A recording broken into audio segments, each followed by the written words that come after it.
রাজধানীর বনানীর অভিজাত এক হোটেল, পুরো এক সপ্তাহ অনুসন্ধানের ক্যামেরায় ধরা পড়ে এমন দৃশ্য। কোনো অনুষ্ঠান বা উৎসবে যোগ দিতে নয়, ভিন্ন এক কারণে প্রতি রাতেই হোটেলটিতে আসে এসব মেয়ে।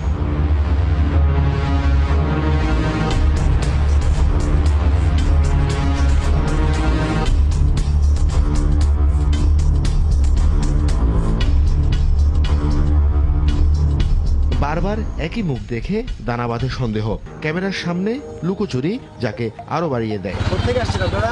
আমরা একটা বিয়ে বাড়ি থেকে আসছি। বিয়ে বাড়ি কি ছিল? না আমার কাছে ফুটেজ আছে, আপনারা থেকে আসছেন।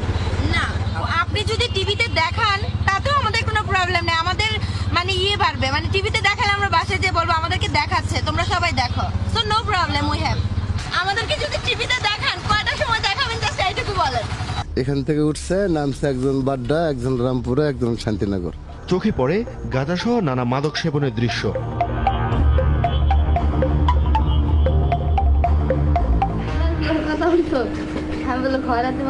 এমন উচ্ছৃঙ্খলতা যেন তাদের কাছে স্বাভাবিক ঘটনা।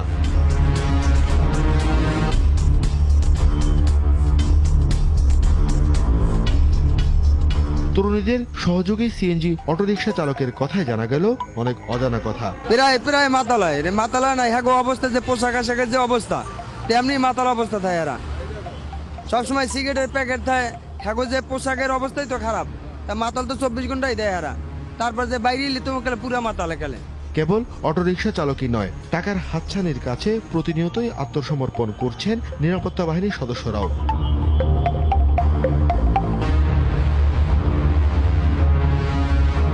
এমন অবস্থার জন্য সমাজবিজ্ঞানীরা দায়ী করছেন নিয়ন্ত্রণহীন সামাজিক যোগাযোগের মাধ্যমে সর্বগ্রাসী আগ্রাসনকে। সম্পর্কটা কিন্তু একটা স্যাক্রেড জিনিস, সুস্থ জিনিস, সুন্দর জিনিস।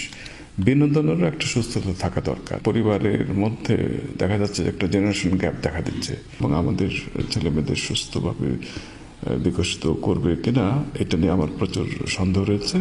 জোরালো পারিবারিক বন্ধন, অভিভাবকদের সচেতনতা ও জনমতি পারে অবক্ষয়ের অতল গহ্বরে হারিয়ে যাওয়া থেকে সমাজকে রক্ষা করতে।